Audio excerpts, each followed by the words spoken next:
Got the monsters on deck. We are live. What is up, ATG fam? Get my mics on. I almost forgot what I was doing. I haven't done a pod in like a month. Took a little break, guys, for the holidays, Thanksgiving. Prioritized family and friends. Just kind of recalibrated this month. Feels good to be back, though.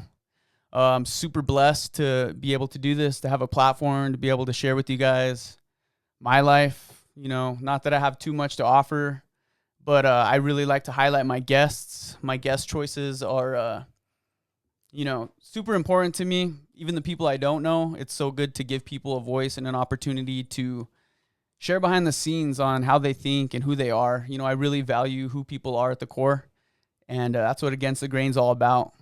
But enough of me. I brought in a good friend today for the holidays. He's in town. He's visiting from Arizona. He's actually been on the pod before, one of the very first guests. I think it was like episode 8 or something. So that's how far back. It's been over a couple years. And I was so stoked to hear that he was in town because I love chatting with this guy, catching up with him. Let's waste no further time in introducing Xavi Armijo. Let's go. Quite the entrance, bro. Yeah, dude. It sounds like they Hey, so we said we were gonna try the smelling salts right when this started. So 1,000,000%. you ready to just go in? Do you want me to go first? No, let me go first, dude. You want to go first? 100%. All right. Careful, bro. All right, dude. Don't go suing me. Hey, how closely? Just right under it. Take a smell.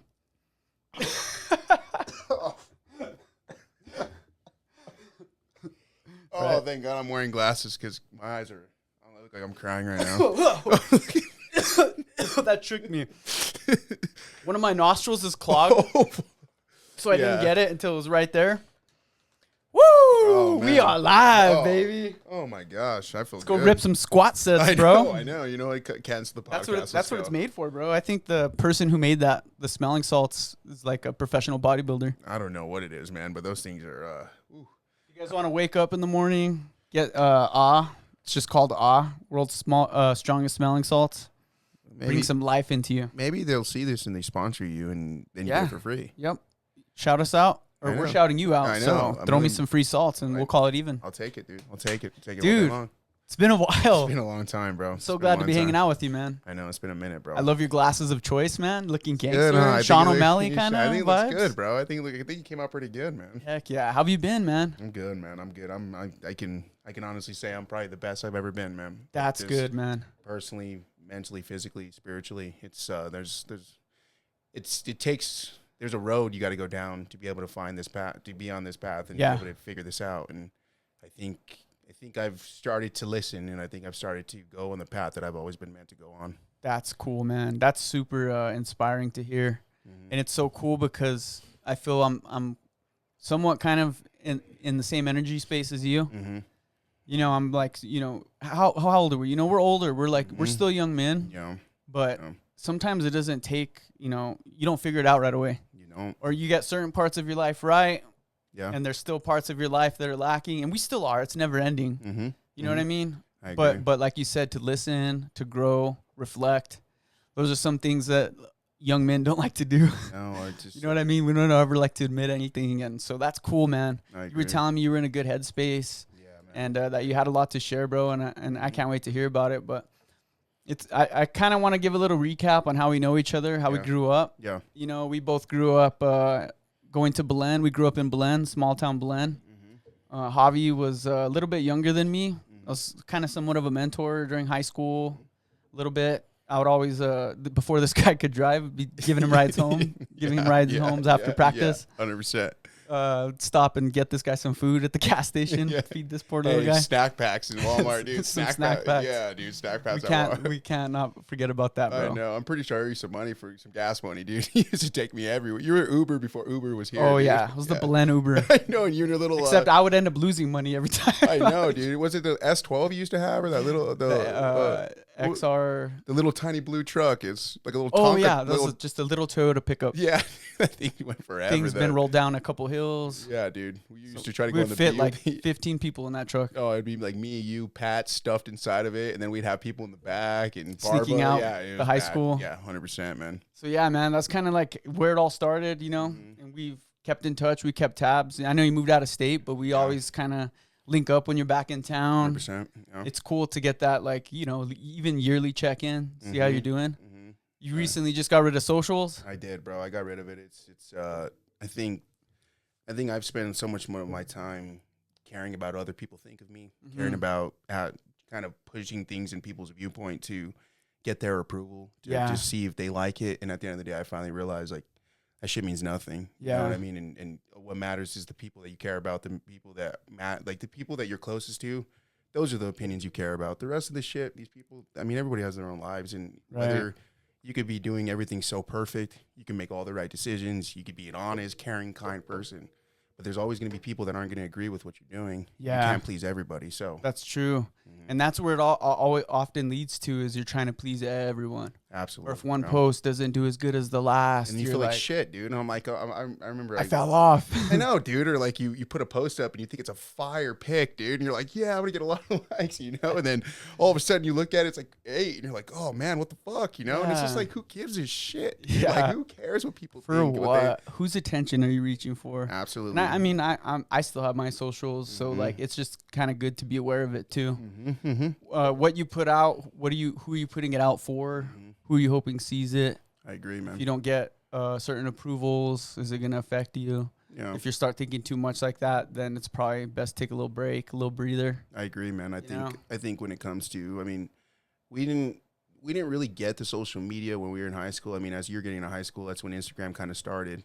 And then when I was getting out of high school, that's when Instagram was starting to kick off. And it's like we kind of missed that little age of like being like, we had Facebook, yes, we had Snapchat, MySpace, yeah, but that's what it was. Now it's like these kids, everybody that's growing up, everybody, it's all in their face now. Yeah, and they don't even understand what they're looking at. You just mentioned how we're still young men, but we're growing up. Like, I don't know if you can relate to this. I'm sure you can, but it's like I'm about to turn 30 years old, and I feel like I'm finally becoming a man now. Yeah, after 30, I'm about to be 30, and I'm finally becoming a man. Understanding who I am, what I want to be, what I believe in, all these type of stuff. And it's like, but then you get these kids and they're 16 years old, 15 years old. They don't know they don't know what they're asked from their face. Yeah. You know what I mean? It's like, then you're showing them this stuff that means nothing. This stuff that completely is so fabricated, right? Yeah. It's a fabricated reality. You're 100%. Seeing everybody's greatest day, the greatest moments of their days, right? That's what everybody's looking at. That's what everybody is. You see these things. Little do they know that was 10 minutes. Those are the best 10 minutes of their day. The rest of the day, they're eating shit. But those 15 retakes. Exactly. And these kids, things. And they don't understand that. Us as grown men, we understand that. Yeah. But these kids don't. And it's like, I think that's why another reason off of social media and things like that. I think social media could be used for a very positive manner. I truly believe that. Yeah. But there's just so much bullshit on there, man. It's just like, I just wanted to separate myself from That's good. How long have you been off it? Going on 3 months now. 3 months? 3 months going on forever, bro. I don't know if I'm ever getting back on, dude. It's nice. I mean, and it goes along the lines of too, like, it's shit like this I talk about. It's like, a lot of people aren't as open and vulnerable to talking about this, but like me, myself, I'm good with it because I know who I am. And it's like, all I ever did growing up in my life, I cared about what everybody thought of me. Yeah. I literally did, man. I cared about what my father thought about me, what my family thought, what my friends thought, what women thought, you know, and it was like the amount of attention, the amount of good jobs I was getting was how much I loved who I was. Right. And if I wasn't getting any of those, I felt like shit. You know what I mean? You're basing your validation off of other people. And you can't, and that's shit you can't control. Like, I can't control what you think. Yeah. I can't control what anybody thinks. I can only control myself. And so I just started to realize, like, I'm done putting myself in situations that are causing me pain, causing me anxiety, causing me shit that means nothing, you know? So I think it's hard to get off social media when you're on it for so many years. Yeah. I remember I would like... You're cutting off I'd get off of it, and then I'd log back in on my phone, and I would go and I'd like scroll to like and the app's gone. It's like, what the fuck? Like, you know it's gone, but like your mind thinks about it. Still have that habit. Your mind still thinks about it, and it goes right. Pick up your phone, check. Dude, I'm serious. I counted like 8 times one time within a matter of an hour where I would just get my phone and I'd go to it and I'm like, oh shit, Instagram's not there anymore. Yeah. And you don't realize, dude. It's just like, it's so ingrained in us. I have a bad habit of that. Every time I look at my phone, I always just pop in and see. Because I don't have notifications, so I'll like go into the app and see, like, it's too much. Even having notifications. I never had notifications coming to my phone because then I'm like sitting here trying to think of, it's just, at the end of the day, it's bullshit, bro. Dude, I had notifications. The only app I like had notifications on for a brief period was Snapchat. Mm-hmm. But that's different. But Snapchat, what I didn't know is it sends you notifications when your friends post stories. Really? So like you'll look at your phone and it looks like someone sent you a snap, and you click on it and it's just their story. So all day you're just like getting notifications to look at the story. I was like, I'm done with this, dude. I turned that shit off right away. I like literally snapped my sister, like just for fun, or Brandon. Yeah. And like now, like even now that I don't snap them that much, I'm like, what the heck is this for? It's just a lot of it, man. But with what I'm saying too, I still do think that there is some benefit to social media. I think it can be used as a tool. Oh, 1,000,000%, bro. Like you can do so many. I've seen people do so many great things with it, but it's just I gotta have control of it, self-control. But dude, you were talking about like validation and like seeking other people's approvals, and dude, like everyone is gonna let you down. Like even your closest people to you, they're gonna let you down at some point. You're not gonna get the reaction you want from them. You're not going to. You might make this person happy, upset this person. But dude, like I've been kind of thinking about that too. Like who am I seeking to get validation from? Yeah. Like what am I trying to feed? And like I really just narrowed it down to, and it like gave me so much peace, is like the only person that really needs your validation is like God, dude. Like if you're giving God your precious time and energy, thank you. Everything else really doesn't matter. You know what I mean? Like if you're doing it just for that to get that, you're never going to be let down. Your cup's never going to be empty. Never, man. You're always going to be uplifted instead of feeling less than. You know what I mean? So a lot of people, I mean, and you know, I know like a lot of our audience, I don't know if you guys believe in God or not, but like for me, I do. And me thinking of it through that lens has helped out so much. Because I would get down on myself, dude. I would just be like, dude, what the heck? Like, why is this person getting this and I'm not? Or why? Like the FOMO. Exactly. FOMO is toxic. Comparison is toxic. You know, there's always something better out there. You look at someone's post, they have this you don't have. You look at this, and then it takes away from who you are. You forget like what makes you good. Like what is you? Who is Xavi? I agree. And you know, you give away all of that to where you like you said, you lose your identity, and you're like, who am I? Like it's true. Like I feel like you get so lost in it, and I'm glad you mentioned faith, because it's I've always believed in God, and I've always had some form of faith, right? I have, and I think now it's the strongest it's ever been, and I think it's only going to continue to get stronger. But I look back on it, and I look how we as human beings, right? Like we'll say we are Christians, or we are Muslims, or we are Jews, or whatever the case may be, Jewish, right? We have a certain belief system, and we have a certain belief system based off whatever those parameters are. Yeah. And throughout those belief systems, there's that word that comes faith. Yeah. Faith. We have faith, right? We all have faith in God. We have faith. Like that's what everybody says, right? Right, like, I believe in God. I have faith in God. I have this. I have that. I believe. Right. I believe that God puts us in these situations to not necessarily challenge our faith, but to put us in a situation to where we prove to him, like, hey, you say you got faith, right? You say you got faith. Hey, you say you got faith when you got food on the table, you got gas in the car, you got clothes on your back, the heater's on when it's 20 degrees outside. You got faith then. Yep. When all that shit's taken away and that shit's gone out of nowhere. Yeah. Let me see your faith. Let me see who you are. And I think that's where you find out if you actually do have that faith, right? And I think me, of all people, I think that I was put in a situation a couple of years ago where I had to figure out whether I thought I had faith. Yeah. I thought I did. I found out I fucking didn't, bro. I found out, yes, I did believe, but I didn't believe the way I should have, you know? And so, or you have faith as long as you're happy and all your needs are met. Exactly. And so when they weren't met, they weren't, right? And so like I was lost. I didn't know why what was happening. I didn't get it and all this type of stuff. But then obviously throughout the time that it did happen, and obviously we'll get into that more, it's like I felt like I did start to develop my faith better, and I started to understand it, and I started to understand what it was. And it's like that faith, the stronger it got, the more peace I was at, you know, because everybody, the people that do believe in God and the people that do go to church, or like, even if they don't go to church, but they do have some sort of faith. Yeah. They always talk about how God's the greatest planner, right? Yeah. Yeah. God knows everything. He's all knowing. Everybody says God's all knowing, right? And I agree with that. I believe He's already seen it through. He's seen it through.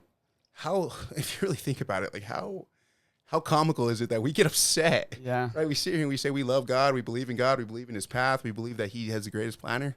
But then he does something that he's the greatest planner. He made the decision, and you're upset about it. It's like, dude, what is? You're like, dude, you don't know what's best for me. I know what's best for me. Exactly. And he's like, and it's and you're just so like, stubborn. He's probably. I just imagine God doing the eye roll emoji, like, oh God, here we go again. Dude, here we go.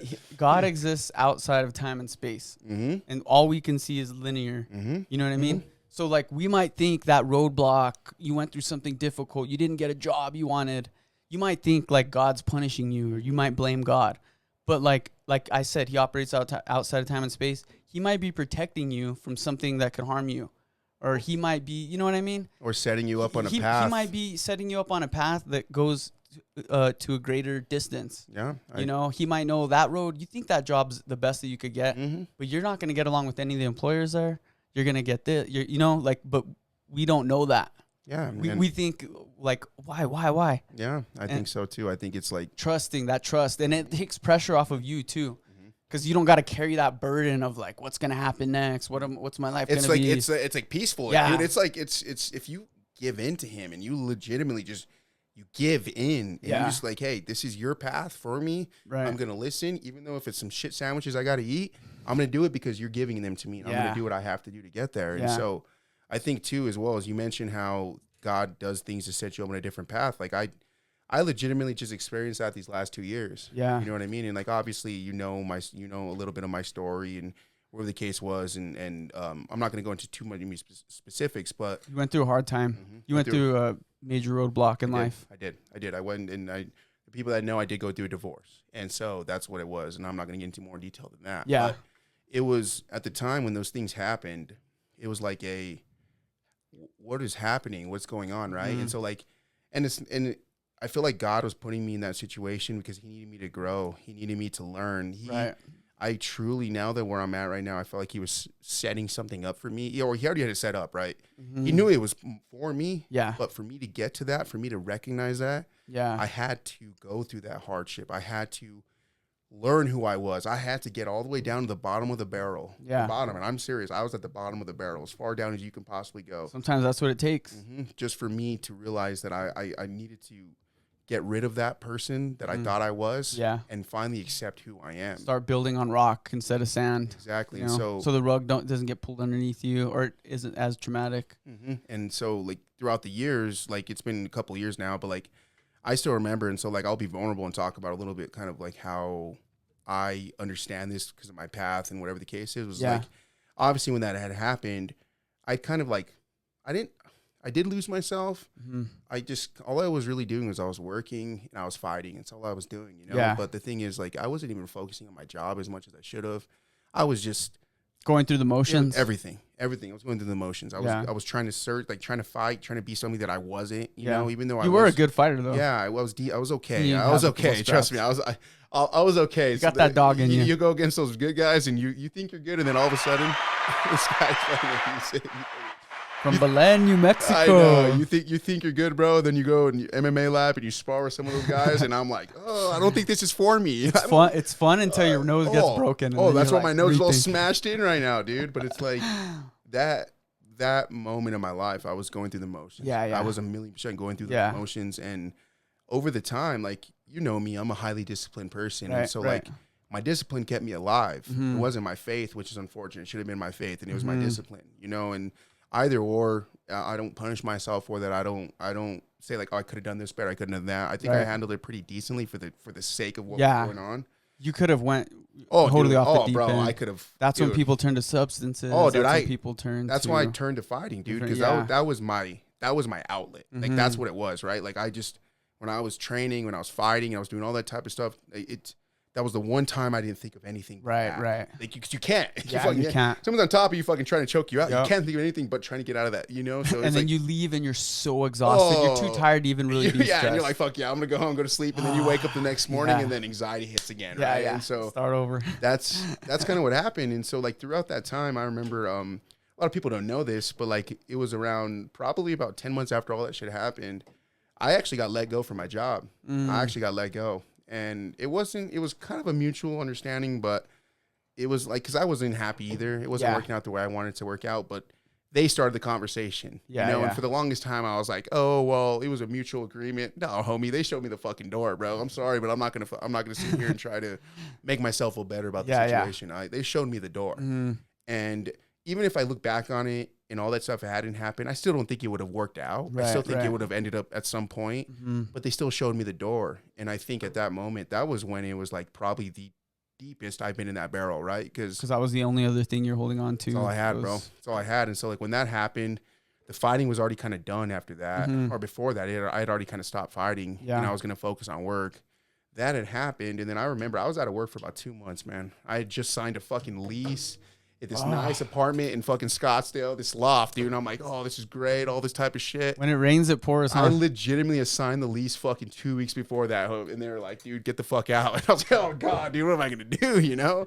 And the good thing about it, and one thing I will say, is the people that did do that, they took care of me. Even when they did, dude, they took care of me. They helped me survive those last 3 months. They gave me enough money to help me survive until I found a job. And that's good. So that's a blessing in itself too. It's true. You don't think about it, but it is. Oh, it's an amazing blessing. And I'm still really close with them. I mean, the guy that owned the company, I still have a close relationship with him. I talk to him a lot. His birthday, I text him. I go have beers with him. I keep those relationships, but I'm man enough to understand where I went wrong. I'm man enough to understand those things. That's huge. That's key. It takes it takes a long time to get that way. And so those few months that I was out of work, shit, man, you know how I am, man. I'm up at 2:40 in the morning. I remember. I'm running 8-10 miles a day, and it's every day I do that. And then I go to the gym. You're the 505 David Goggins. Yeah. By the time I get to the gym, or by the time I get to work every day at 7 a.m., dude, I've been up for 3-4 hours already training, bro. Yeah. And I do that every day because that's what settles me. And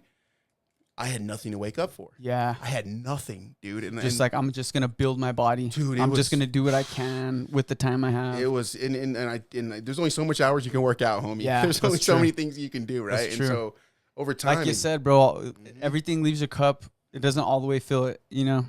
There's these things. It'll distract you, and luckily, you know, you're feeding into healthy things. But still, at the end of the day or in the morning starts, you're still like, oh, I need more. I need more of this. It's not filling enough. Yeah, and it's like throughout that time, like when I was out of work, I have a friend here that there's a lot of the stuff I haven't even mentioned this stuff. She kind of knows kind of more or less what it was. In the case is, but this is a lot more of like the story and whatever it was and what I was going through. And are we good, intern? Huh? Are we still rolling? Okay. So good. Javi brought a special guest. I did bring a special guest. I did. She's our she's our camera. Yeah, she's the camera person. So it's gonna be highly high production. If it's not, we'll blame you. I know. Hey, it's her, right? You could have adjusted the camera, you know. No, I like when the guests bring people to hang out. Yeah, in the room. Man. It's what's up? So what were you gonna say about that? So like throughout that time, like when I had nothing. Yeah.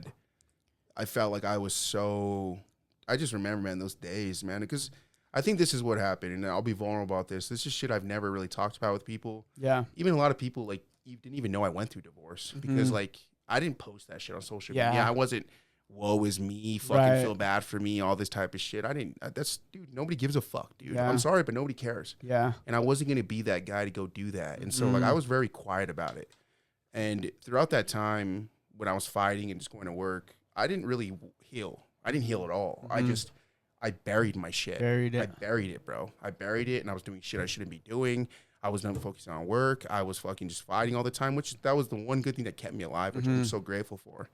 And I remember those 2 months, man, I really felt like we talk about how God wants you to go on the path he wants you to be on. Yeah. I felt like he's like, dude, if you're not going to heal, you're not going to heal. And you're not going to do it the way that you can do it now. I'm going to force you to. I'm going to fucking force you. And I truly believe he did do that. I truly believe he was like, dude, I'm going to force you, because I felt like he had something. Now I know this, but at the time it was like he was saying, like, I got something for you, dude. I got something for you right now. And it's like, but the only way you're going to be ready for this is if you get over this shit and you start to move on, you start to understand that where you went wrong, and not necessarily what that person did, but what the fuck did you do? Yeah. You know what I mean? What did you do to cause that? What were the things that you could have done better? What were the things that you could do better in the future? Right. All that type of shit that I wasn't willing to look at. I was always blaming somebody else. Mm-hmm. I had to finally look at that in myself internally and accept that for myself. Yep. That's a hard pill to swallow. Oh, dude, it was, oh, dude, you talk about having to be vulnerable with yourself and accepting yourself. Dude, that was, no one likes to admit that they're wrong. I agree. Anyone could justify any decision. Mm-hmm. You could justify the whole thing. Yep. Chalk it up. I was the one who was wrong. Just how I was chalking. Or I did this because of this, and I did this. If you lose the ability to self-reflect and look back and even look back at your actions and see just what damage it might have even caused, and even other people around you at work or wherever, that's like hard to do, you know. Mm-hmm. And when you actually face the fire and look at that, that's when growth starts to happen. Because then that's when you change, or else you just keep repeating the same pattern over and over. You know, you keep doing the same. You keep doing the same equation, accepting a different answer. Mm-hmm. You're gonna never just keep happen. falling into it. Same shit, dude. And so like, I could have easily, especially with the way the situation laid out, I could have been like, oh yeah, dude, I was wrong. I was wrong. I was this. I was that. Yeah. Dude, it takes two. It takes two people. Yeah. And at the end of the day, I had to finally accept that, and I did, and I accepted that, and then. When I still remember when I had finally accepted it, and I was like, it's not like it happened right away. I was out of work for a couple months, and then there was this company I was looking, because I work in construction, project manager for construction. Yeah. And I was looking for like the top general contractors in Phoenix. That's what I was doing, because I was just putting applications in everywhere. I was doing that all the time. And I remember I looked up this one company. It's called Holder Construction, and I saw it. Holder. Shout out, best company I've ever worked for in my life. There it is. That's a good one. But I saw that, and I was just going down the list. Mm-hmm. They were like top. I think they were like top 3. Mm-hmm. They're like the third, second on the list. Yeah, they're number 1. I'll tell you that right now. They're number 1. They should be known as a bullshit list. Whoever made that list is not gonna like what I just said right there. But I went and I applied. I went through their website, and this is like hard nowadays to go to their website, go to an opening, apply. Usually it's like through your LinkedIn, through Indeed, all that bullshit. Like it's different nowadays. Yeah. And I found this one position, and I just applied for it, you know, and I didn't think anything of it. You know, I remember about 45 minutes later, I got a phone call, and they just wanted to interview me right away, and whatever the case was. And so like it ended up, we went through the interview process, and so I went and I interviewed with them. And what was so cool about like the interview process, you know, when you go through interviews and like it's always like it's always for like a specific skill set, right? They care about what you know. How's it going to fit into the business? Yeah, exactly. That puzzle like the piece. Skill set. But what they did was they didn't ask me one technical question. All they cared about who I was as a person. What kind of person are you? Are you honest? Are you caring? Do you have integrity? Exactly, because this company is one of the biggest companies in all of the nation. But what they pride themselves in is keeping that culture. Yeah. They may be a gigantic company, right, one of the biggest companies in the country, but they pride themselves on holding that small company feel. The small company feel of it's like family. Exactly. No, it really is like family. I swear to God, it's like family. You would never think they're as big as what they are. Yeah. And so that's why they're so successful. Mm-hmm, and that's what they sold me on it. All they cared about was who I was.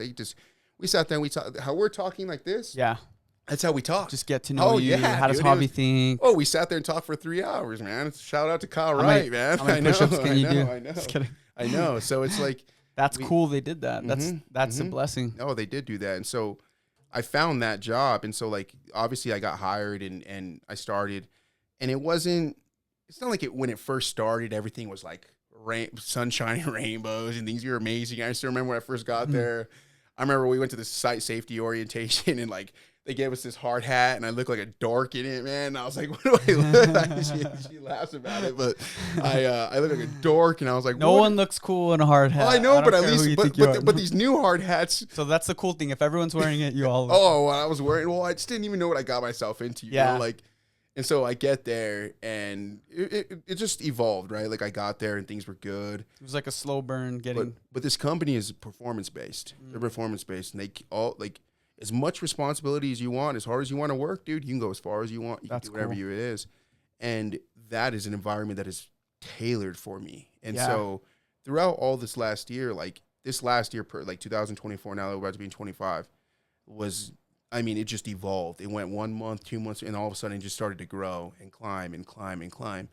And it got to a point where it was like, holy shit, man, this is the best fucking thing that's ever happened to me. I mean, I mean this, the best thing, that company is the best thing that's ever happened to me in my entire lifetime. Was wow. That. And it came from ground zero. Ground zero, dude, ground fucking zero. And so throughout, even before the month of like around like a couple months ago, it was always good. Mm-hmm. Oh, I mean, amazing, fucking loved it. You know what I mean? Yeah. And little did I know, God had something else waiting for me on that same thing. You know what I mean? And that brings my friend sitting right here by that, you know? Shout out. And so, yeah. Her name is... No. We'll drop her Instagram in the bio. I'm just kidding. She's going to kill me, right? But it's like, little did I know he had something else waiting for me. Yeah. You know? And yeah. And the way it worked out was like, we talk about God, we talk about the path, it worked out in such a manner that you don't see it. Number one, you didn't see it coming. By a mile, I didn't see that coming. Yep. I mean, nothing. Yep. And another thing, too, is like how it continued just to evolve. And it's like just so smooth. And it's like, it's weird, bro. It's like we try to, like, it's one of those things where it's like, this is way too good to be true. There's no fucking way, dude. Like, there's nothing. And the more and more we talked about it, we're like, this is too good to be true. Like, there's no way. But every time we kept waiting for the other shoe to drop, it didn't. It just kept getting better and better and better and better. And so, like, that's why, yeah, I think it's amazing, man. And that's why it's like, now we talked about how you said you had to go through these hardships and these things to get to where maybe where you're supposed to be. Yeah. It's like, we as human beings, we don't understand that he's putting us on these paths to help us, to push us to where he wants us to be. Yeah. We fight him because of our own earthly knowledge. Right. We don't know shit, dude. We think we're being punished when in reality it's like, it's actually a blessing. Yeah. Like, I could have sat there and was just like, oh, I'm fucking being punished right now, dude. Like, I easily could have done that shit. Yep. And that's what the devil wants. Oh, Give in to doubt. I agree. You are a piece of crap. You're worthless. I agree. Stay down. He wants that, and and any chance you get into, like, every time you let the enemy in, he's gonna take over. Steal, kill, and destroy, dude. I agree. The only thing that you know, he won't be satisfied until you're done. Yeah, I'm serious. And so it's like, this was the perfect example of how I went through the hardest thing I've ever gone through in my entire life, by the multiple extent, the further. And it led me into the most beautiful life I could have ever expected, dude. Like, I mean, the most beautiful life. I mean that. And so it's like, it's powerful. Yeah, dude. That's so powerful, because there's so many people even listening to this podcast that are at so many different levels in life. And someone listening right now could be at that point. I think, you know what I mean? And that's why I wanted to talk about these things. Because, like, us as men, we grew up in this society, Josh, that in the Valencia County society, all this type of stuff, like, our dads, their dads, all that type of stuff, like, what tough to them was just like not talking about your emotions. Exactly. Moving forward. You never had problems. Yep. Because if you showed you had problems, you're showing weakness. Yep. And that, I was just talking about this before the pod with someone. Yeah, and it's like, cowboy up, man up, and don't get me wrong, but that's helped us in other ways. But if you're only like that, you bear too much. And that's what I was gonna say is, like, sometimes you do got to cowboy up. Sometimes you got to fucking just grab those balls, bro, and go get it done. It just is what it is, bro. Like, that's just life, right? But that's the way, like, we've all been taught to do in every single fucking situation. And it's like, and that's why I don't blame the people that did raise us or raised them, or the case is, you only do what you're taught. You only do the best you can by what you know. Yeah. But, like, now that I'm older, and the way I look at life and the way I see things, I did used to think that what I just mentioned in that whole story I just talked about, all that type of shit, the vulnerability, my ego right now is screaming in my head, like, what are you doing right now? Like, what are you saying? Like, shut the fuck up, dude. Like, stop talking. Like, all you're doing is make yourself look bad, but I'm not making myself look bad. Man, it's your testimony. Well, you're showing, like, because in my opinion, I think what a man should be is, a man should be able to show emotion. Yeah. Be able to let people know when they are struggling. But I'm not saying, but the thing is, I think we mistake by showing emotion as a weakness. Letting emotion control you is a weakness. Yeah. But not showing emotion. Not saying, like, hey, I need a little bit of help. I need I need to talk to somebody. Kind of stuck in this rut. Exactly, man. Exactly. Can I share with you? Maybe even just me sharing can help me get it off my chest. Yeah, man. And so like me just even mentioning these things and doing that stuff, like a couple years ago, the Xavi, the brash, the big ego Xavi, all that type of shit, the kid you knew that you grew up with and stuff, like would have never said these things. But you know what? Now that I'm old enough and I know who I am and I'm very confident in the man that I've become, I want to talk about these things. I want to say these things because like how you said, there's somebody out there that's listening to this stuff and they see that. And don't get me wrong, shit, man. I'm not saying there's a fucking million people that give a shit about what I have to say. I don't care, dude. I'm not saying that. But if it's just one person, right? Yeah. Or two people that you make an impact on, like that's two more people than you did before this, right? Everybody wants to have this. Everybody wants to save the world. Everybody's like, they want to do this, all these grand junk gestures, all this shit, which is great. And I think it's awesome. Why not focus on having an impact on the people you have influence over now? Your community, your friends, your family, all that stuff. People who have fed into your life. Exactly. Like people who have helped you water back, you know? Well, you try to have an impact on them first. Yeah. And then we think so macro level because we want to be... It's the ego, it's the fame, it's the everybody knows me. No, it's like if you think about it, man, there was that one speech, and I forget, it's that Texas, it's one of these Admiral McRaven, Navy SEAL. And he talks about, he was talking to these graduating class for the Texas Longhorns. I think it's in 2014, 15. I don't know. I might be fucking the date up pretty bad. But he was talking about how if you just have an impact, and these are just I'm fingering the numbers, but just to give it an insight of what it meant. Yeah. You could have an impact on, I think they said like 100 people. And I think over 100 years, that impact of 100 people will multiply to 1 million people. Because you got to think about it. You got 100 people go 2 people here, 2 people there, 2 people there. Then those 2 people go 2 people there, 2 people there. And you continue to make a change. You continue to have that impact. It's a positive spread. Exactly. They want it. Everybody wants to have, it's like that instant gratification. I did this now and I get to see my results. But you know what? The way I operate and the way I look at my life, the impact I have right now, I'll never see in my lifetime. Yeah. I don't think I'll ever see it in my lifetime, but I promise you, if I continue doing what I'm doing, I think I'll impact future people. I'll impact that may never know my fucking name. Yep. I don't need them to know my name, but at least the things that I taught somebody that taught them, maybe it might help them in their future. Dude, and I promise you this video is going to be out there in the archives forever. So your grandkids are going to watch this one day, you know? I know. So it's a pretty cool thing to know, you know, and give you a chance to talk and share that because, we forget so easily what's important, you know? We forget, like we're talking about all these things. And then we focus on the bad. And it's like what you feed into is how you're going to end up being. Exactly. So if you feed into the bad, it's going to be bad. If you feed into the good, it's going to be good. And even if it is bad, like you said, you're having faith and all that, you're chilling in the storm. You're fine. You know what I mean? Because you know that you're going to come out stronger on the other side. Things might not go your way at your job and stuff, but you're building character. Like that's just as valuable as having a, you know, super high job. Like, would you rather be a good person at the core or be a horrible person making millions? Good person. You know what I mean? You can't buy that. That's what's first, you know? And then once that's figured out, then everything else kind of trickles.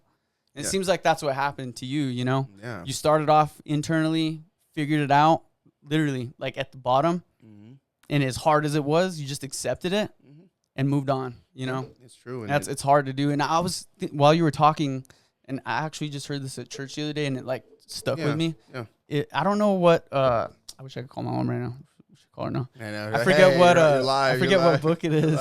Hey, live call, Mom. Hey, you got that on like the what's the I Want to Be a Millionaire where you get like a call. Watch. See if she answers. Call her. See if she says. Call her. Because she'll probably know it. Let's see.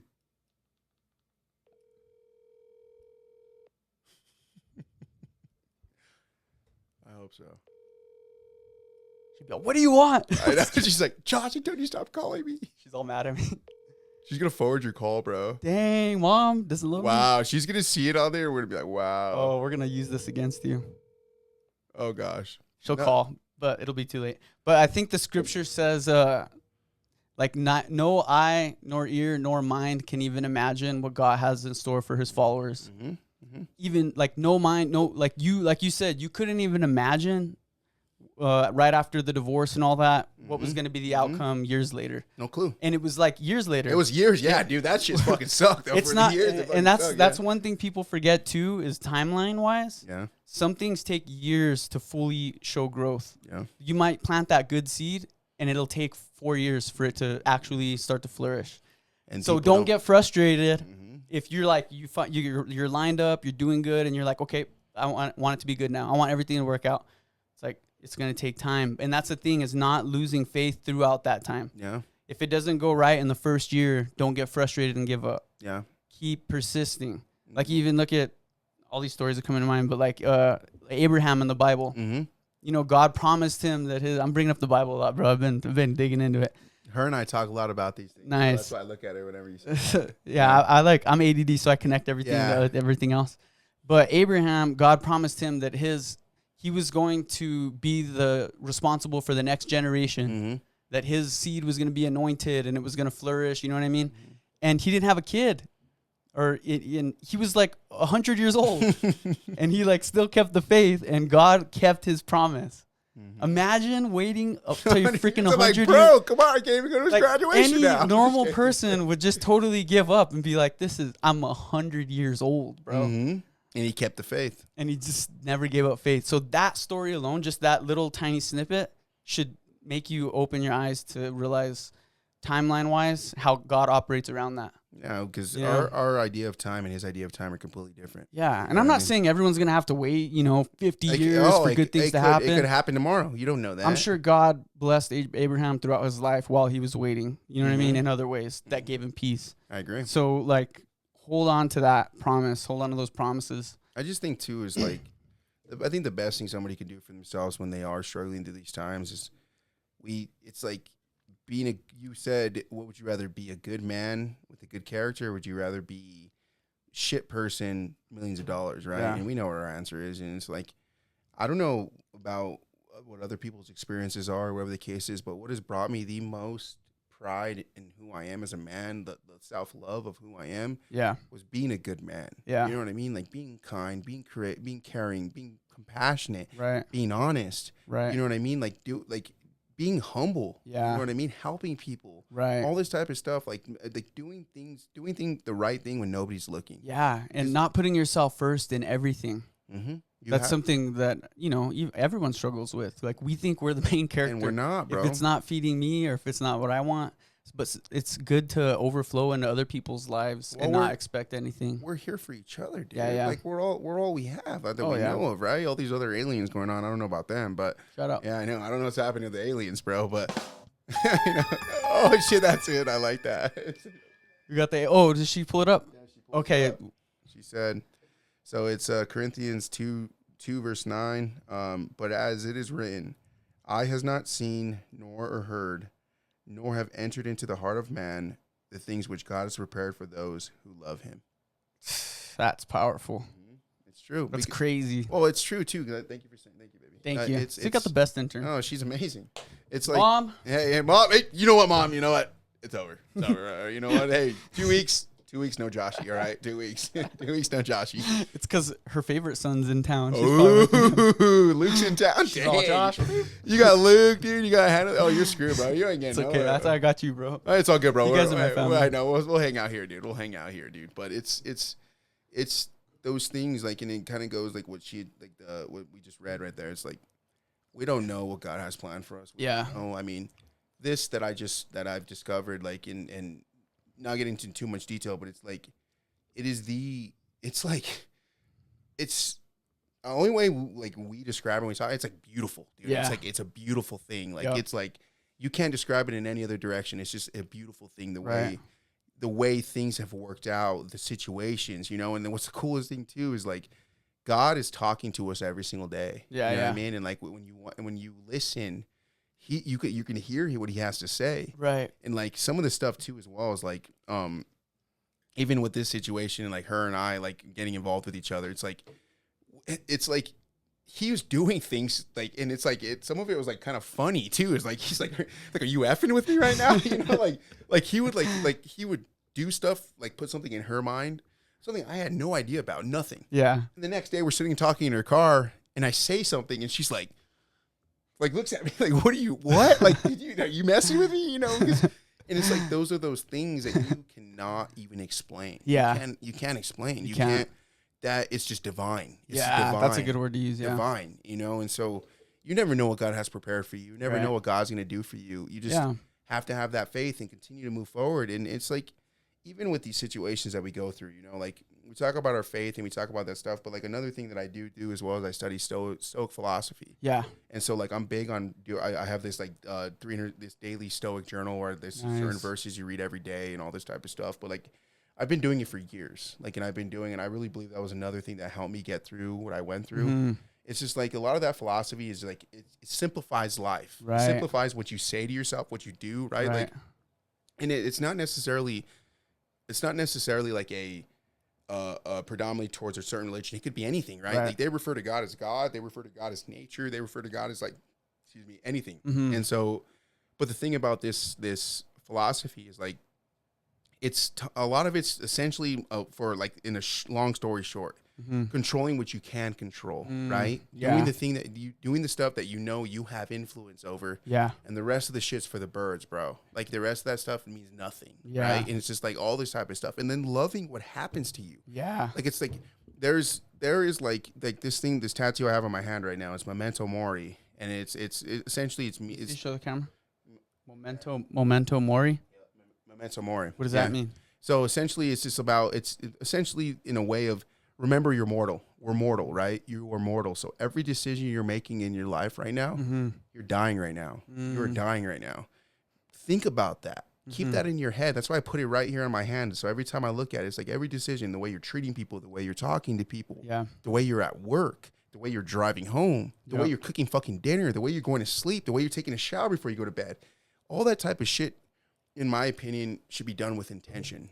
Because if you live your life as much as you can with intention, your life is going to be full, dude. Right. Your life is going to be so full with everything, with purpose. Literally, like intention to go take a shower, right? Like when I say intention of taking a shower, it's like you get in the bathroom. We all look like, again, this kind of goes back to like the stoicism, the simplicity of like bringing life down. Yeah.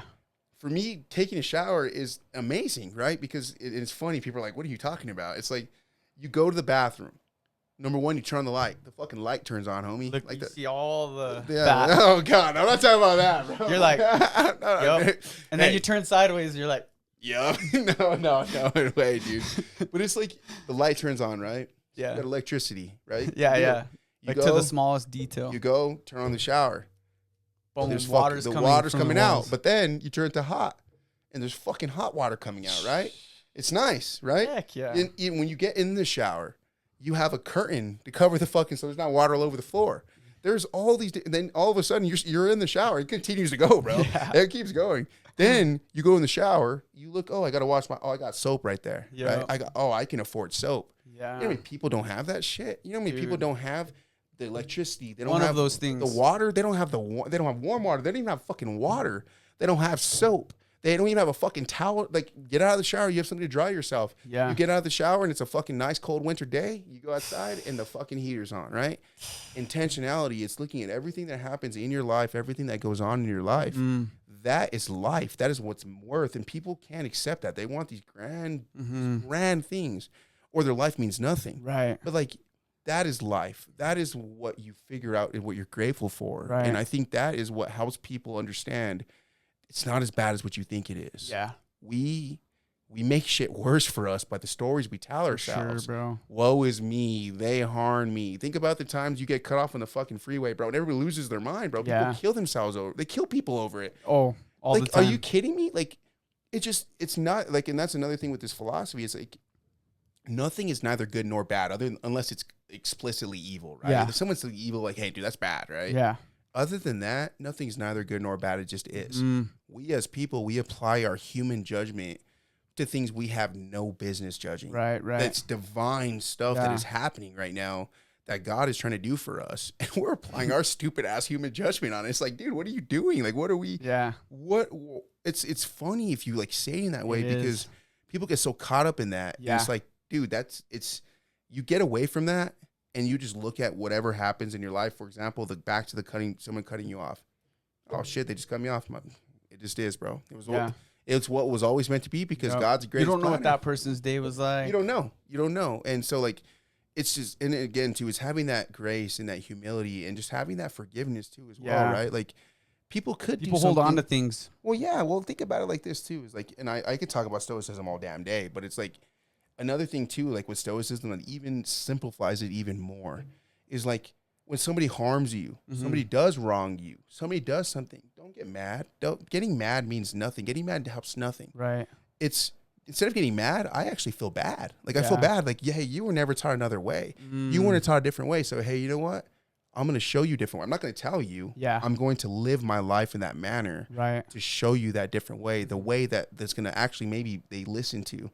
But other people, someone harms them, they go right back and do the same fucking thing, but times 10. Yep. And then it's just back and forth. Yeah. What do you think that shit does for your soul, it's not good, bro. What does it do for your fucking mental health? Nothing. It's not good. Resentment, all that stuff. It's the enemy getting inside every single time. It means nothing. Like you said, the planting good seeds. It's like that getting back at people.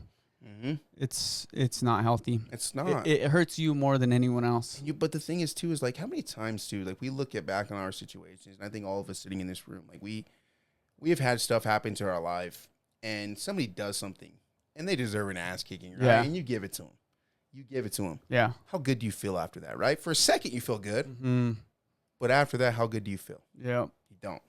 You don't. Because you look at yourself in the mirror and you're like, what the fuck did I do that for? Yeah. I just stooped down to their level. Exactly. And all that does is harm you. You're harming yourself. You're not getting them back. You're not doing anything because at the end of the day, karma, all that stuff, that's up to him, dude. That ain't up to us, bro. I circle back years later. Oh yeah, bro. It's up to him.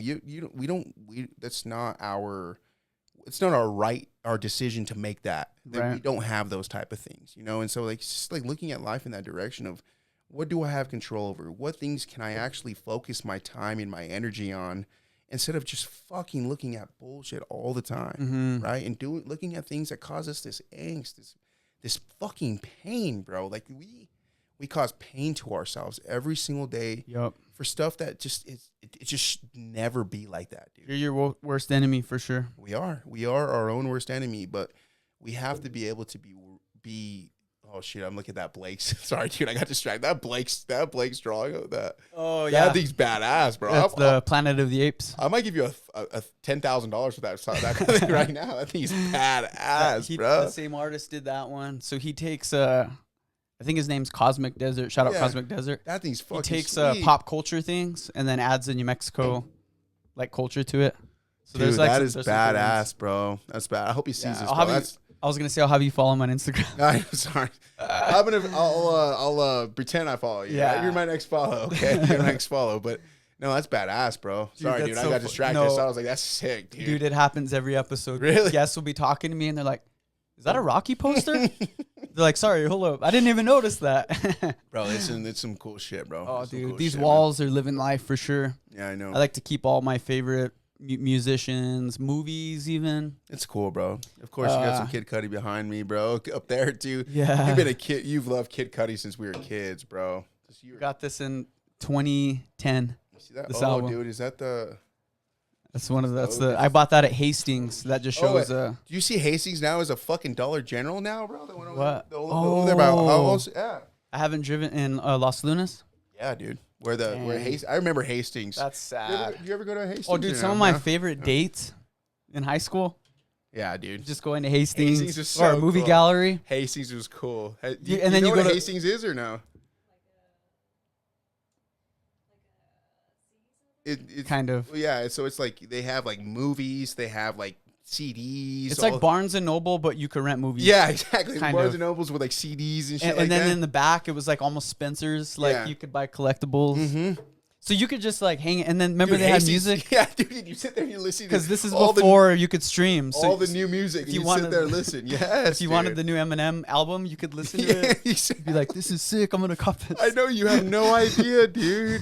Because back then you didn't know the CDs. You just would sample it. And just because there wasn't all this instant shit we see on our phones or Spotify. Boom, whole album. Nope. Like this, I bought it without knowing if it was even any good. Oh really? Yeah, because it It was just there. It was the CD. One of the OGs one too, bro. You didn't even know that. And that CD stayed in that truck for years, huh? Oh, dude, yes. That and Man on the Moon 1. Man on the Moon 1, yes, dude. It was always Kid Cudi with you, dude. Every single Cudi time, for bro. sure. Every time. It was always Kid Cudi playing in your car. Anyone who I like mentored or who I would always give rides home, like Philip, CJ, all them, they knew every word of that CD. Oh, dude, I knew Kid Cudi, and back then, I Mr. Rager, Mr. Rager, tell me where you're going. At the end of the day, where dude, you're headed.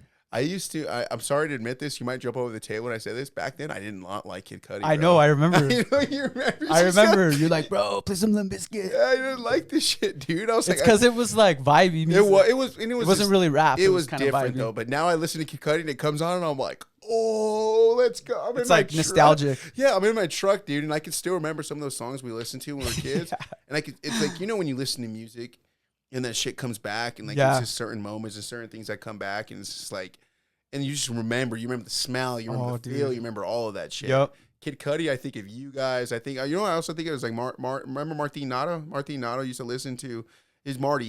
I had him on the podcast. Yeah, you know Marty. You know Marty. He used to listen to Kid Cudi a lot too, bro. Yeah, I remember that. Yeah, that was one thing that brought our friendship together was music and culture, like movies. Mm-hmm. He loved Pulp Fiction. We both always talk about it. Marty's a good dude, man. I love that guy. He's a good guy. Yeah, he's a genuine good guy. He really is, man. He really is. We grew up together. I remember we'd go play baseball together. I remember his mom would take us to like when they would do the basketball tournament and things like that. Yeah. She took me, him, and Mikey, and we went to like Frontier and got burritos and shit. That was one of my best. I don't know why I remember that so vividly. Dude, everyone's friend group had that one mom who just they take you out and go. You would pray that you could spend the night. I know. They're like, dude, they got Pringles. Why the hell do we care so much about spending the night? Dude. We love to spend the night at people's houses. Part of it was snacks. I know. Well, your family doesn't have certain things, and then they got Gushers, bro. Dude, my dad would never buy me Gushers, bro. You kidding me, bro? There's no way we're getting Gushers, dude. There's always that white dude in the friend group. Yeah, dude, you get the like Lunchables. Bro, you know who had the best snacks, bro? The parents was Zach Martin, bro. Zach Martin parents dude, those were fire. Zach Martin? Yeah. He was the tall guy, right? Yeah, Zach Martin is a tall dude. I remember him. He was a good dude. He's a good dude. But so his family loaded with snacks? Bro, they were just those snacks all the time. And he always had they'd make the best food, the best snacks, everything, dude. I used to have to go to Zach's house because they would always be the best fucking food, dude. And then there's those families, too. They got that EBT card. So they got all the best gas station snacks. Allsup's. God, you're making me spit a lot. They're like, we'd go into Allsup's. They're like, get whatever you want. You're like, okay, dude. The worst food. Oh man, Allsup's. So man, I saw Nick Ottergon yesterday, and we were talking about like one of our Allsup's runs, dude. And I remember back in the day when I was younger, dude. Like, yeah, obviously, like I'm kind of health conscious and shit. I do eat and stuff like that. I still eat like an animal still, but it's just different types of food. But back then, I ate like an animal, whatever I wanted. Yeah, I remember. We went to Allsup's and we went to go get some food, and Belen, everything shuts down, so we have nothing. Yeah, so you got to go to Allsup's and Rear Community 24/7. Yeah, it's always there, and shit's always good too. For sure. And you got to be careful with the crackheads on the outside. But other than that, you're good. Yeah, as long as you get inside and like don't get shot up with a needle, you're good. Mind your own business. Yeah, so we went there, and I remember, dude, I was starving, bro. I was starving, and like. When you go to an Allsup's trip, it's $10, $15, $20. You get some chimichangas, some burritos and some chips. Yeah, that, or maybe you get a little bit of the chicken or some shit, maybe a drink. $15, $20, bro. Him and I, dude, I was low. Dude, we walked out there with 2 full-ass bags, bro. It was $70, bro. What? $70, dude. And you want to know, and it was so funny. That's like the whole store. I know, dude. I don't know what I was doing. And like we ate all of it, too. But the funniest part about the whole thing, my dad's probably, if he ever hears this, he's going to be like, dude, F this kid. But he used to give us his card, right? So he'd give us his card, and it would be preloaded with just a certain amount of money. Yeah. If we needed gas money, or whatever the case was. But that was it. Like $10 for gas. I wish $10 in gas still got me. That shit sucks, dude. I know. Last you all week. I know. It would last us all week. But he would do that. And I remember he gave us his card one time. And Nick was like, it came out to like $70. And like, we didn't make any money. We were kids and shit. You could tell Nick was all worried about it. I was like, don't you worry, bro. I got my dad's card, dude. I pull it out. I slide my dad's card, dude. It's 70. And so remember. You used your dad's card for the $70? Yes, but remember, I said he only loads it with a preloaded amount of money. Yeah. I overdrafted his account, bro. And that's so when it would charge you. Yes. So it's like $100. Yes. I charged him it was like $170 he had to pay, bro, by me just doing the also. God, dude. That's so dumb. Diamond member. Oh, my gosh, dude. I'm pretty sure he didn't get. I don't think I ever saw his card again after that. He just gave me cash, bro. Oh, dude. So many memories at Allsups. I burnt that dude on that one, dude. That's why he's probably still mad at me, dude. Oh, yeah. I don't blame him for being mad at me, dude. That overdraft. Dude, those overdraft fees are rough. Dude. My bank doesn't do it anymore, but if it's $1, like let's say you go to zero, every purchase is $20 overdraft charge. Even zero? Like let's say you bottom out at zero. I thought there was like a threshold. If you get like 15 over, then you get hit. But if you go say below that, you don't get hit. No, I don't know. Well, for me, like let's say I didn't check my bank account, I had 20, I spent let's say I went and bought a pack of gum for $2, it would overdraft charge me $20 for every purchase. So if you weren't paying attention that day and you went like buying random stuff, you would end up with like $300 extra that you had to pay. No way. They took it away recently. It just pulls like from another account or your savings. But what? I know this. I'm always. Yeah, you got to do some overdraft protection, bro. Come on, bro. You got to get that overdraft protection. Well, I would always I would end up back at the bank and be like, dude, what the heck? I didn't get. And they would help me out. They always help out, but the more and more you continue to do that, they'll be like, sorry, bro, Yeah. you keep doing this shit, dude. I'm not going to give you back your money, dude. No, I know. Those fees, dude, those fees are rough. I just wasn't responsible enough to, like, I get anxiety. I don't even want to look at my bank account sometimes. Yeah, even if I know I'm good, I'm like, I do too, bro. I do too. why? I do too, bro. Right after rent, just like, what did I do? It's just like you don't want to look at it. You're rich for like 5 days. Oh, bro, it's always so And then nice. all of a sudden, boom. It's gone. It gets taken out. And you're like, dude, are you kidding me, bro? You're just, yeah. But that's the thing too. Is like I get anxiety looking at my bank account and shit like that too. Because like even like this last couple of years too, I was not good with money, bro. I was not good with money. I should have been able to stack some cash, bro. Yeah. I should have been really financially healthy by now if I did things the right way. And I did. Dude, I'm right there with you. I did not, dude. I did not. I was acting like I was stupid Oakleys. Did you buy those like 3 days ago or something like that? He's like, I bought these stupid Oakleys. When did you buy those 3 days ago? This is what happens You turn to when new you have leaves. too much free time, and Yeah. you're just like, I'm gonna go to the mall. Yeah, you turn to new leaf. They're like, you could customize them. I'm like, Fuck yeah. Like, remember at the mall when we used, did you ever go to Lids, bro, and you could put like the fucking, you could customize your hat, bro, and put your name on it and shit like hobby that? in the side. Yeah, stupid, bro. Why would I put my name on the side of a hat, dude? Yeah. What were you saying though about like you were like not good with money? I wasn't, bro. I was not good with money at all, dude. Like I think that's another reason, like what we're talking about, like anxiety opening your bank account and shit like that, dude. Like You know what's bad. You're like, well, like I mean, and it kind of puts you like, I mean, everybody can kind of understand with like a little bit of the story I mentioned. It's like I wasn't where I should have been mentally. yeah. And it was like I just was doing stupid shit, bro. Like I was really doing stupid, stupid shit. The way you say stupid shit, you hear that? But I was doing stupid shit. Stupid though. Yeah, it's so funny.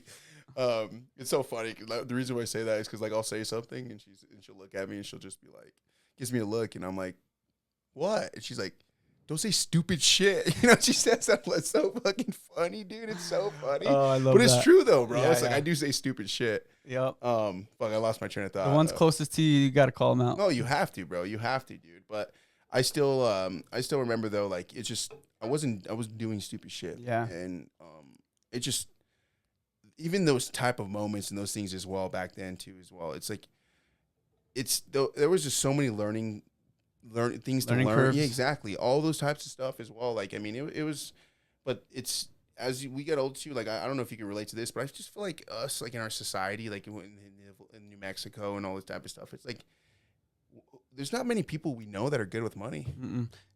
I'm gonna say something funny. Not to call out Belen. Oh God! But Here we go. You'll drive through Belen, and there's like a torn up mobile home. Like it doesn't look like any fucking badass fucking Tundra. No, two Can-Ams parked in the front. They're each like 90 grand. It's like their toys are better than their house, bro. Everyone whipping them, and I like looked them up. I was like, just check them out. They're like 60 grand. It's like buying a car. That or like I've seen some people like. I also see. Yo, shout out to Blen though. If you guys want to take me for a cruise. Love you all, guys. Hey, love you. Los Lunas too. Los Lunas too.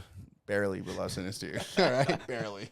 But I like, but like, it's not. It may not even be New Mexico as well, because like I live in Scottsdale now, and like in the area I live in, it's nice, but there's obviously like Scottsdale's a little bit older though. Like it's more. There's a lot of a little bit older communities. Yeah. Or you'll see like a little bit more broken down houses. They've been redone and stuff, but they're obviously not. They're not the nicest ones, right? You go to Scottsdale, you think of the big ass house. Yeah, and shit. Scottsdale's nice. So you see those houses, and they're okay, right? They're okay. Mm-hmm. But then you drive by them, bro, and they have a fucking F-350 on the outside of it. That's a $130,000 truck, or they have this brand new Tundras or the new Raptor R sitting on the outside. Wait. That's a good one. It's true though. Like it's 1,000,000% true though. It's like. You see the surface. It's the surface level bullshit. It's like, dude, why don't you just get a normal truck, use that fucking money to help your house out, or buy the house, or use that towards a mortgage of a house you actually want, or whatever the case may be, right? But when your truck or your vehicles or your toys are better than what your fucking house is, there needs to be a conversation that needs to be had. You know what I mean? Like, we gotta have a conversation, dude. Yeah, that's something for sure. Yeah, I don't know. I've never really been into like expensive like cars and stuff. I mean, you saw what I whipped. You've seen what I've whipped. Yeah, I got a Corolla. I finally bought myself a brand new vehicle like years later, but thank God. I was never like, I need that fast car. Yeah. I need to. I mean, and it's a good way to be too. That's how you find out if a chick really likes you too. You pull up in a broken down, beat up Toyota. What's up, girl? What's up? If she's like gives you the stank eye, then you're like, nah. You don't deserve that new whip. Yeah, you don't deserve it. It's just like, hey, you caught me. Hey, I'm stacking cash right now, dude. But it's funny you say that too, as well as like. I got a story too. Don't ever forget about the cars. No, tell. I want to hear it, bro. Go ahead. No, go ahead. I'll remember. I got ADHD, bro. It's up here, dude. There's this TikTok or YouTube, I forget what I saw it on, where this dude, he's sitting on top of a Lambo, right? And it's like in LA. You know how all the girls, it's all about status. Yeah. And like he'll pick up on chicks, and he's like, "Hey, you want to go for a ride in my whip?" And they're like, they're all, really? Yeah, I want to go for a ride. He's okay, come on, let's go. And he walks behind the car into a crappy little, like, a bug. And then they right away are like, oh, never mind. No, I don't want to. Dude, that just shows, like, how status, that's what our society. Bro, it's like, I'll say this only because it's just, like, obviously I've said it in front of her. So it's like, I'm not, like, saying this, but it's like, I mean, I remember, like, I would try to date, right? Yeah. And like you go on dates with certain people, and like they cared about, like there would be times they'd ask about how much money you made. Yeah. And they cared about what your vehicle was. Like they would literally, like they'd hint at it. You know what I mean? They'd hint at like what you can do for them, if that makes sense. You know what I mean? Like what you can afford. And like, dude, I've never experienced anything like that before. I've never seen that. And like I've heard it obviously from stories and shit.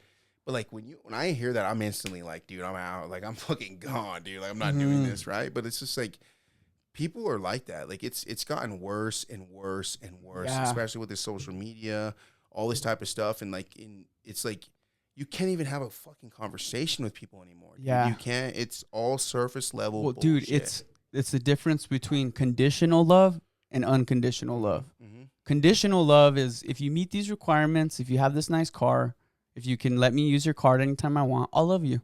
Mm-hmm. But if one of those goes away, I don't. The agreement, the conditions that we agreed on, gone. That's it. And unconditional love is the opposite. You want someone who doesn't expect anything, and you want to give them the world and not expect anything back. Because that's how you know you truly care about someone. Mm-hmm. So like societies, it's all conditional. It's all agreements. Which is unfortunate, bro. It's. I'm not saying everyone is. There's beautiful families out there that figured it out. Yeah. But I think it's more the younger generation. Yeah. It's more driven by that. Well, and I think that's what's cool. Don't forget your story. You're gonna tell. You said you weren't gonna forget. I forgot already. See, I knew it. I already know. He's just like I'll me. remember, bro. Don't you worry. It's still in there somewhere. We're both like dogs. Like when an idea comes, you have to say it or you'll forget it. And then as soon as what were we talking about? Try to catch me up. Wait, we were talking about status, cars. How you'd pick up a girl and they would ask you, and you never experienced that. I think that's what I was gonna say. Okay, might have been what I was. Maybe you did get it out. Who knows? Who knows? It was still good though. I know, but it's like, it's true though. It's just like the unconditional, those type of things. You know, like it's. I think I'm very careful with using the word conditional and unconditional because there's always some sort of a condition for things. In the way, let me explain. It's like condition. I have conditions, but my conditions are character. Yeah, your character. Who right. are you as a person? what do you do when people aren't watching? You know what I sure. mean? Like those are my conditions. Right. My conditions aren't tangible. My conditions aren't what kind of car do you have? You know what I mean? What kind of clothes do you wear? How much money do you make? Right. That's not like those. That's different. It's right? more like loyalty. Exactly. Like my condition is I'm going to be loyal to you, and I expect the same way. Those are and that's where the conditions is for me and myself, and I believe with me and her as well. But it's like I think people confuse that, you know, and so like I think there's unconditional, but it's unconditional as long as like those small conditional needs of like being a good person, being honest, being loyal, being and trying caring. your best. Exactly. Like that's a part of it. I like, agree. Try your best. That's a condition. Those are conditions, I think. And so, and like it's true. It's just like you mentioned, like there are some families that have figured out, and there's things like that. Like I think that's like a big thing of like why I think with her and I, the way we connect and the way we do that is like, it's like it doesn't feel like there are conditions there, right? Yeah. Like obviously, like she cares about my character. It just cares works. about the man that I am. Yeah, but like. She vetted who I was even before she was even open to like anything. You know what I mean? And so like that's where she was able to understand like, hey, he meets those conditions, right? Yeah. He meets those conditions, but everything since then has been unconditional from her. Yeah. Everything. Like, you know what I mean? And so like it still exists. It's still out there. Right. But it's not like it's not not like Hugh Hefner vibes, like where you got a 90-year-old like dating some 20-year-old. Yeah. No, it's like absolutely. There's a condition. That's a condition, dude. That's the ultimate. That's the ultimate condition right there, dude. The ultimate, right? But it's like I agree. I think that it still exists and it still does, but it's unfortunate, but it's fewer and far between nowadays. Right. You know what I mean? It's just hard to find that nowadays, especially, but not even just relationships, but friendships too, bro. Yeah, friendships is a big one. And in work as well, you got these people that you think that you can trust them. You think this, you think that, but when you're down and out, when you need some help, hey, sorry, I missed your call. Sorry, my phone's dead. Or you know what I mean? I was all this bullshit. They're not there for you. It was only conditional because of what you were providing for them. You're helping them. You're helping elevate them. Exactly. And so that's why I think like even now, like as I've gotten older, like my circles become smaller. Yeah. You know what I mean? The people that I still do talk to, like I still talk with you. I still talk with Nick. I still talk with my buddy Brent that I'm about to go see. You know what I mean? What about Danny? You still keep in touch with him? I keep in touch with Danny. He's out there in Phoenix now too. So like it's just there are those people that you continue to connect with and you continue to have in your life. But it's like that for me though is like those are your people. Those are those things where it's just like I can trust you guys. Yeah. Because you guys don't put conditions on me. Right. You know I'm not like, Javi hasn't called me in 6 months. Yeah, bro. You and I won't talk for a fucking year, dude. But we sit here and we'll talk. Well, I'll see. This is the first time I've seen you in over a year. But then we sit and we talk and we're sitting here talking for hours. Right. You know what I mean? At a time and being able just to connect. Right. I know with you guys, there's no conditions there, you know, because you guys all know I'm a crazy asshole sometimes. You know what I mean? Like, if there were conditions, I would have been kicked out the door a long time ago, right? Like, I would be like, dude, there's the door, get out of here, right? But there's not. You guys have all accepted me, and I've accepted you guys. Yeah. And I think that's why as we get older as people, there's always going to be those people that have a bunch of friends and all this stupid bullshit that we think they're our friends, right? We think they're this, they're that. But as we get older, we realize our circle continues to go down. And go down. And you realize go down. You realize what true friendship is and what it means. Mm-hmm. You know, I agree. I 100% agree. What is friendship to you? Mm-hmm. You know, a lot of people can't really define it. Yeah. You know, oh yeah, he's my friend. It's like, I don't know, is he? Like, do you talk good about him? Do you? You know, like you make it a thing to reach out when you're in town. And if you don't, it's not a big deal. Mm-hmm. But like you hit me up and I'm like, cool, it's all good. And there's been times I have hit you up and you're busy. You have shit going on and like, okay, cool, not a big deal. Hit you up when I'm back. Yeah. You know what I mean? But it's because we're so locked in from so back in the day. It's like pretty much like family at this point. Same thing with Pat. I'm still involved. I still talk to Pat a lot. You know what I mean? Like shout out to Pat. Good old Pat Armijo, dude. I got to see what he's doing. I need to get that guy on the podcast. You need to get Pat on the podcast, dude. Pat would be He'll make me cut the whole podcast up. I'd be like, dude. Don't say that. I'm not going to put I don't want anyone to know I'm from Belen. Yeah, I know. God, he's going to kill us when he sees this, dude. He's going to be like, I don't fucking say that, man. I'm just kidding. Pat, we've had some good times. Oh, I love Pat, dude. I love Pat. We were at Martin's wedding together. That was fun. Oh, man, I love Pat to death. He's probably top 5 best people I've ever met in my life, dude. He's a good dude. 100% a good dude. But it's just like as you get older, bro, it's just your circle gets smaller. Yeah. And you just understand who are your people and who are not your people. For sure, it just is what it is, man. It's just how it goes. Yeah, that's part of the reason I started doing the pod too, is to bring people in to have an excuse to hang out, talk. it's hard to just sit down and talk for as long as we have. It's been like an hour. No, I don't even know. I don't even know how long it's been. It's been we're pretty hour much and a half. we're getting close to wrapping up. Yeah. But thanks for coming and hanging out, dude. I'm like super proud of you, bro. Thank you, man. Thank you. Just hearing your story, I kind of knew behind the scenes what was going on, but to hear it from your mouth and how you dug yourself out. God helped you dig yourself out, and you kept positivity. You grew internally. You made good connections. You're doing all the right things, bro. Appreciate you. And I just want to say, man, that's it's a hard thing to do.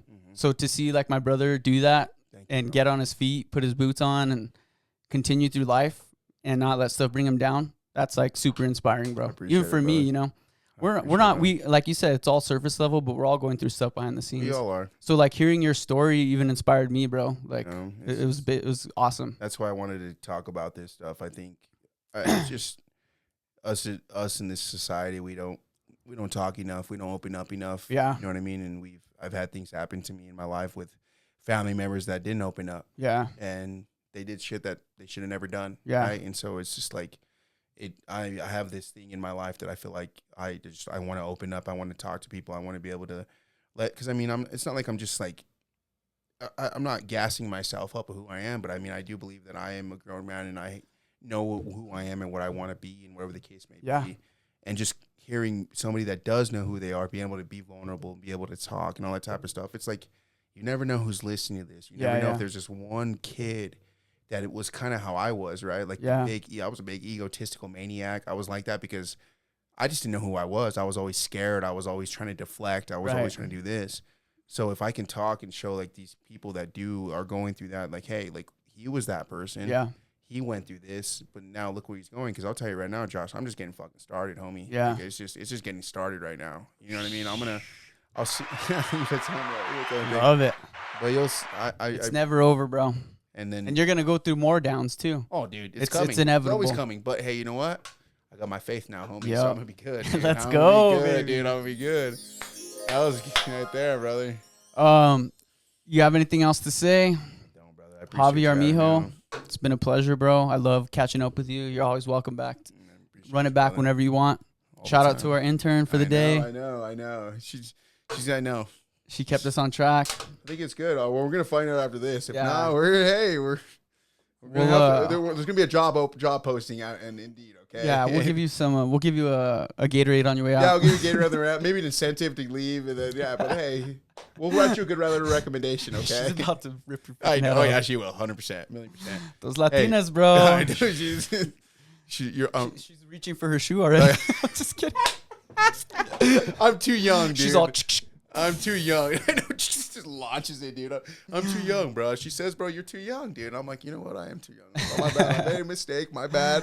I shouldn't have said it. That's on me, dude. That's on fucking me, dude. But I appreciate you having me on, bro. You too, bro. What episode did I say we're on? 78? 87, bro. Jesus. That was not even the right one. 87, guys. We're almost to 100. Big milestone. Been doing this for over 3.5 years or so. It's been longer, brother. It's been probably been longer. Blessed to still be here. Love you guys. Bro. Thanks, bro. Turn it up. Oh.